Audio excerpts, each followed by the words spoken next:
Greetings, Minecrafters, and welcome to another exciting Minecraft discussion today on this glorious rainy day. Squirrels are making a lot of noise out there. I'm not talking, maybe like real ones, not the ones in my head. Haha, little fast mind club humor there.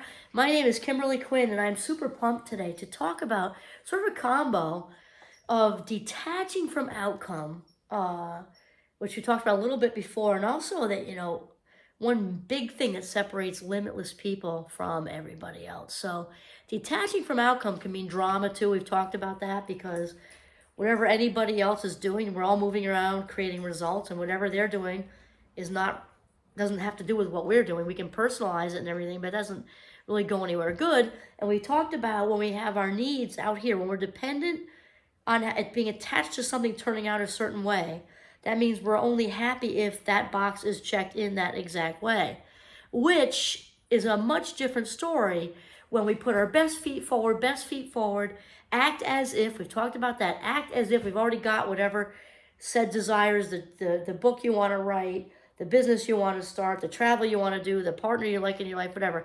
Act as if, but we don't say partner, brown hair, blue eyes, 6 feet tall, or 5 feet tall, and brown hair and brown eyes, or whatever.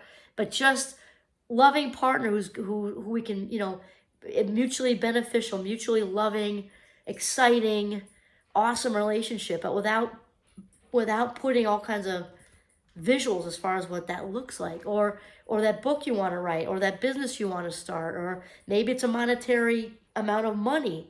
A lot of people talk about that, but then when they're like, oh, but I'm going to earn it exactly this way. Well, maybe the universe has a whole other way for you to earn it. You might think you're going this way, but then the green lights say, hey, maybe you're meant to make money off, not necessarily the business, but the speaking engagements to come out of the business, or whatever. So it's so important for us to just let go of that. The other day we were talking about it in a way that was more like a codependent way, but it's also true. Letting go of what this one thinks and that one thinks, all that's true, because when we detach, it's super Buddhist.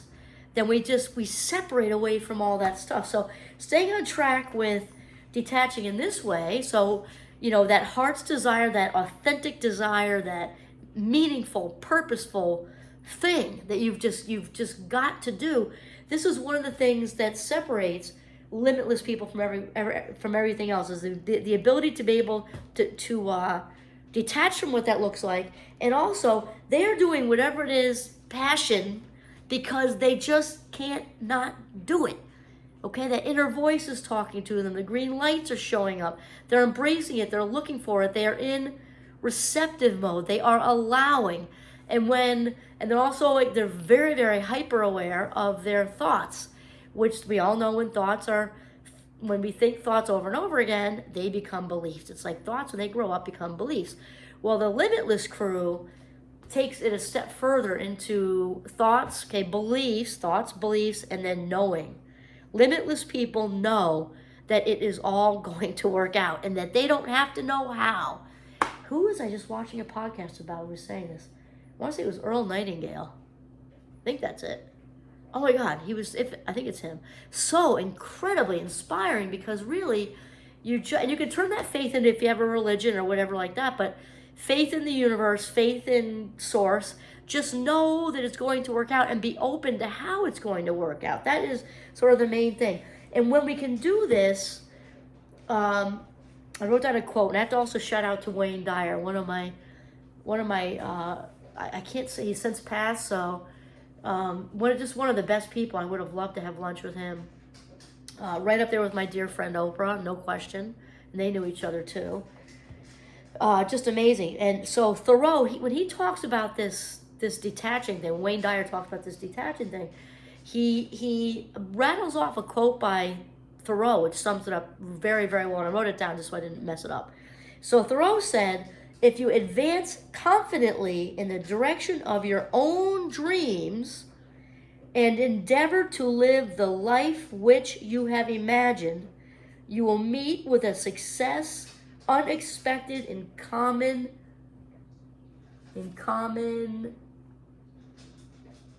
hours. There we go. In common hours.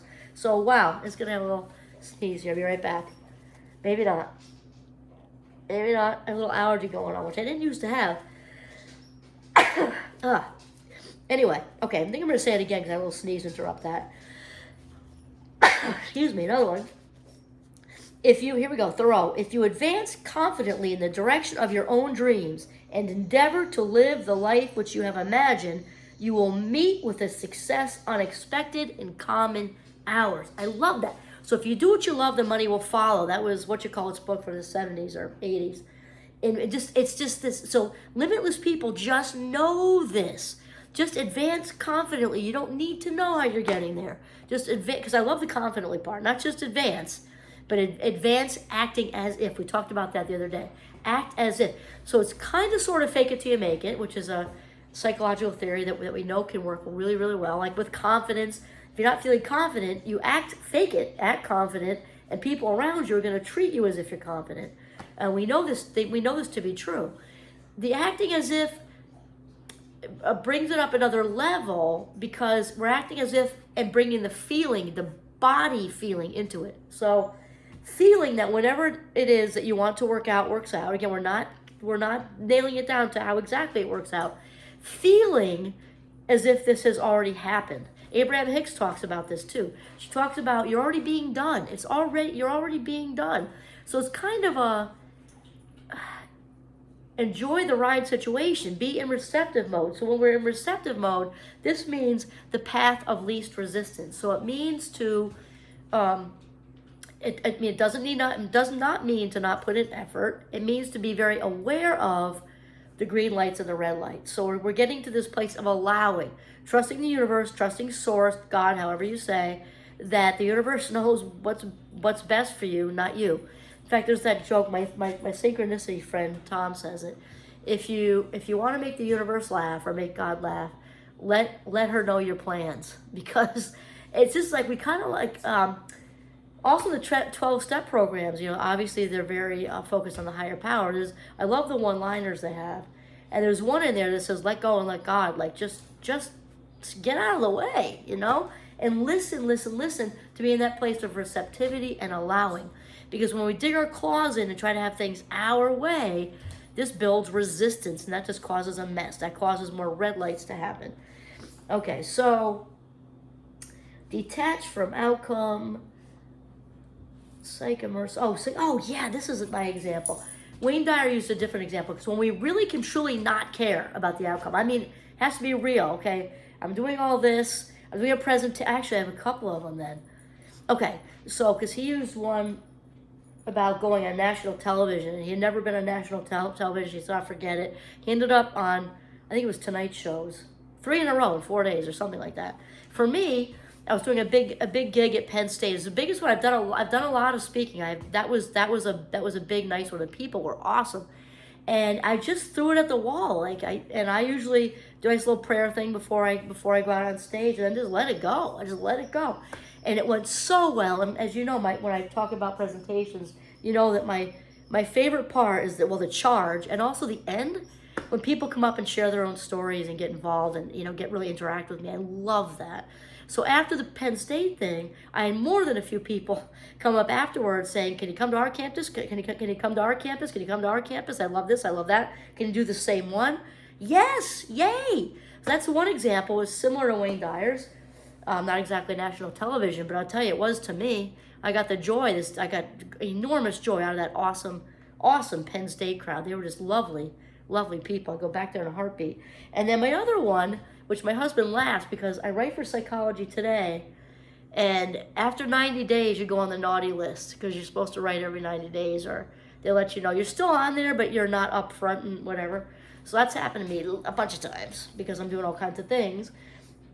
And he laughs because when I actually plan an article, it comes out all right, but never does it come out better when I write what I call an emergency article. So that means it's day 90 and I'm ready to be put on the naughty list because Psychology Today sends you a little automated thing that you're about to be put on the naughty list. And I call them emergency articles. That's just to keep me up front and center. And one of the best emergency articles ever was the Fast Mind one I did, ADHD Explained, the core 4 traits. And it had like 67,000 views in like 2 days. And I flew by my ass. And probably because it's natural, but like when you really don't care, like I was just throwing it up to stay off the naughty list, right? I mean, I mean, doing my best in that moment, but I was beating the clock there. So that has happened a few times. And I think that's really funny when we let go. And how many times do we just watch people out in the world that they walk in, they've got the room, they don't care about anybody else's approval, and because they don't care, they're like swarmed with approval because they don't care. Like, it still feels good, but I don't need it. You can give it to me, you can not give it to me. It's not going to change which way this train's headed, kind of thing. And it's awesome. So detach from outcome the best you can, which means do not care how it works out. Just know that it's going to. And that's it. This is Kimberly Quinn signing off from the beautiful, rainy Northern Vermont. Have a mindful day.